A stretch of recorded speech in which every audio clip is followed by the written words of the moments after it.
There's pushback against Trump's deportation plan, infighting among state officials, but it's not in a blue state, it's in Florida. My name is Dina Sayegh Doll with the Legal AF channel. Let's break this down. So Governor Ron DeSantis, in his attempt to kiss the ring of Donald Trump, still trying to please him despite the fact that Trump passed him over for any cabinet position, called a special session of his state legislature to try to enact laws to make it easier for Trump to carry out his deportation plan. One of the parts of this plan had to do with what local law enforcement and other officials legally had to do to help or not help Donald Trump. Now, as we know, the Justice Department has issued this memo saying that they plan to criminally investigate and prosecute local officials who go against Trump's deportation plan. And the question really has been, how is this going to go into effect? Are they going to go after police officers? Are they going to go after mayors? Are they going to go after school board officials? Certainly putting fear into the community for sanctuary cities in particular, who are saying, we're not going to help you in your deportation plan. We may even try to stop you. And Trump saying, well, if you try to stop us, we plan on criminally trying to prosecute you. But it's being very vague as to how and why they would criminally prosecute him. So Governor Ron DeSantis wants to make it easier and more clear that Trump can go after local law enforcement to help him in his deportation plan. But as it turns out, the state legislature, controlled by Republicans, aren't happy about that. This GOP infighting over how far DeSantis is willing to go is alive and well in Florida. So essentially, DeSantis called this special session. They then adjourned it and convened their own separate legislative session in order to enact their own version of the bill, which they called the Trump Act. Take a look at what DeSantis had to say about this, and then I'll go into more detail what this separate plan, and whose plan is going to move forward. So we called a special session of the Florida legislature in part to focus on immigration enforcement and to assist the Trump administration in this historic effort to finally have enforcement of immigration laws and secure our country once and for all. The legislature did not want to do it. They said it was premature, but they did come in today and gavelled in on their session on immigration. We had a series of very, very strong proposals. While they included some of the things we said, most of the stuff that's really, really going to be meaningful was not in the proposal put forward by leaders of the Florida legislature, the Republican leaders. You have to have a requirement that state and local entities actively cooperate with immigration enforcement federally. Otherwise, none of this stuff is going to amount to much. They gutted the interior enforcement provisions that we had, where we're all working in unison. It's not enough to just say we're not a sanctuary state, which we're not. It's not enough to just say we don't have sanctuary cities, which we don't. We need everybody on board. We got to work as a team. Otherwise, this stuff just isn't going to work. They also bizarrely strip immigration enforcement power from the governor and give it to the commissioner of agriculture. But agriculture has not exactly been known for immigration enforcement. So it's almost like the fox guarding the hen house. It was bizarre. So the Republican Senate president and Republican House Speaker down in Florida didn't like the fact that DeSantis and his bill was trying to make it easier for Trump to criminally investigate and criminally prosecute local officials in order to carry out his deportation plan. And they said this, quote, "Law enforcement is our partner, not our enemy. It is no wonder the governor's proposal included criminal penalties for law enforcement. His statement clearly suggests he doesn't trust the boots on the ground, but we do." That's called a popcorn moment, folks. And this GOP infighting, it's not over. The other thing that they don't want Ron DeSantis to be in charge of the immigration policy and enforcement of the immigration policy down there. They want to put it in the hands of the Agriculture Commission, which Ron DeSantis said, well, that's like asking the fox to guard the hen house.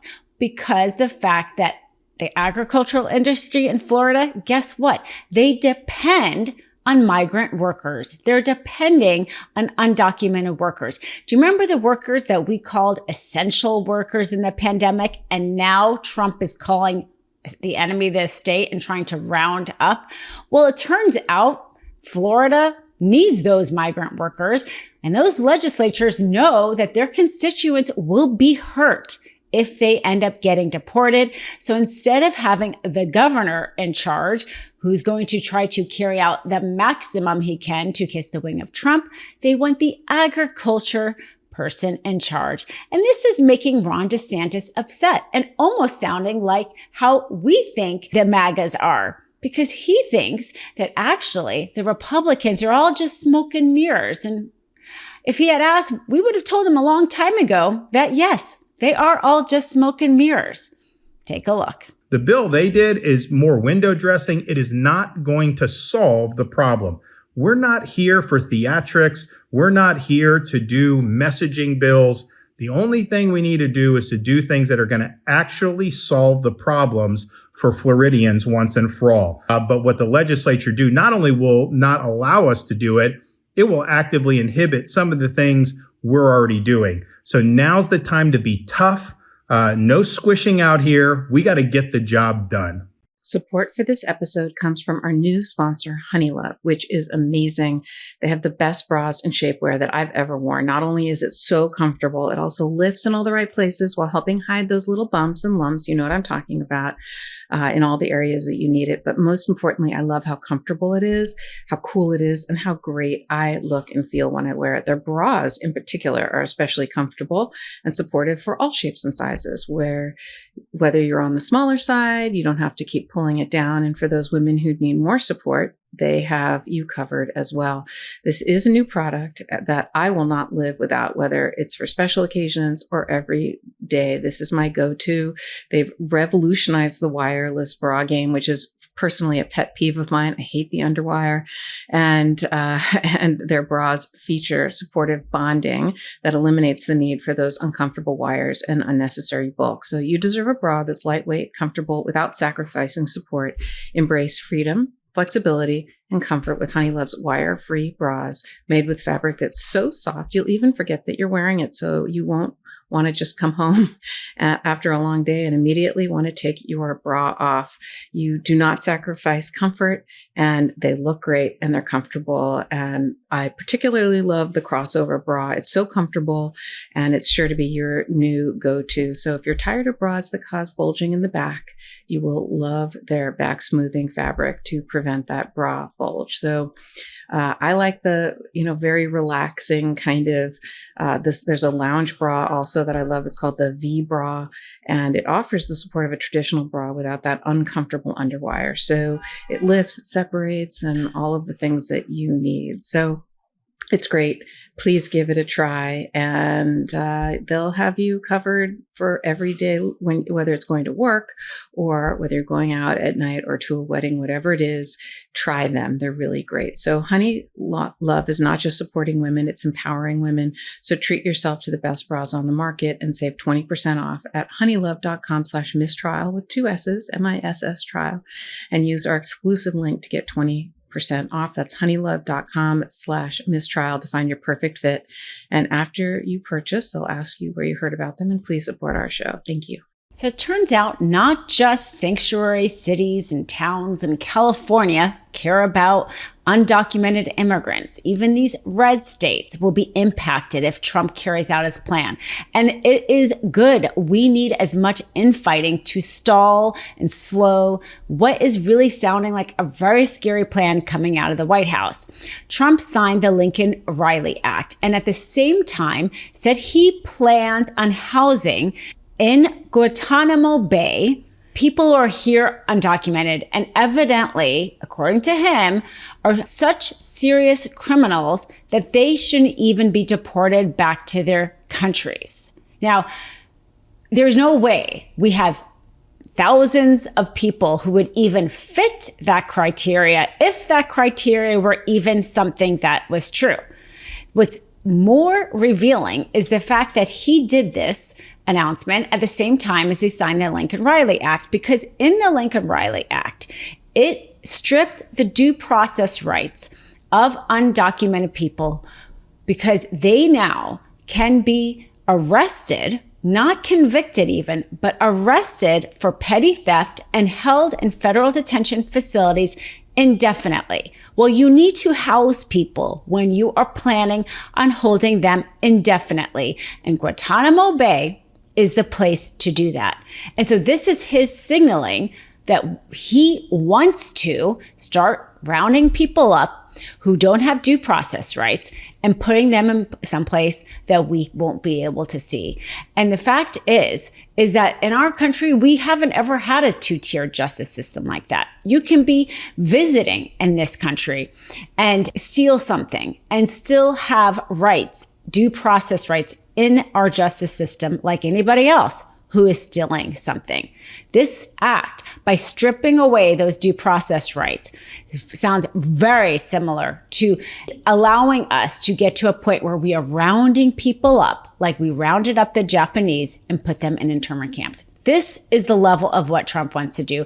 And then at the same time, he issues his executive order calling it an invasion because he is signaling that he wants to use the military to help deport people and use the military to be able to house people in Guantanamo Bay, because evidently he wants to deport around 1,000 people a day. For context, under the Biden administration, they deported around 300 people a day. So there is no way he could, first of all, there's no way there's that amount of criminals. So he's not talking about just people who are convicted of crime.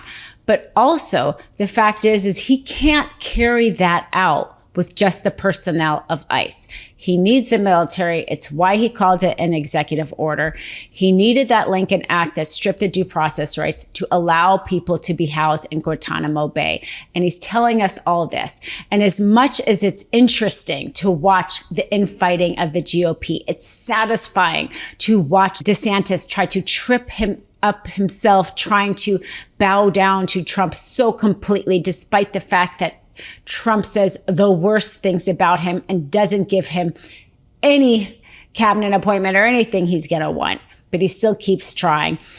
And then you also have the Republicans in his state realizing the actual economic harm, never mind the personal human harm, but the actual economic harm that's going to happen to their constituents and pushing back. It's interesting and satisfying for them to come to that conclusion that this Trump policy is bad. We see it already. We see the interest rates not getting cut. We see the bond market evidently flashing red because economists are worried about what these deportations will do to our economy. And so seeing the infighting, we're hoping it will slow down this really scary march between what the Trump officials are trying to do with all the actions with Guantanamo, with the executive order, with the Lincoln Riley Act, and its nonprofit organizations, its state attorney generals, and its infighting, who all can try to stop what's coming down. So my name is Dina Sayegh Doll with MeidasTouch channel. We will keep you updating on what is really fast developments in the area of immigration and all other actions. Love this video? Make sure you stay up to date on the latest breaking news and all things Meidas by signing up to the MeidasTouch newsletter at MeidasTouch.com/newsletter.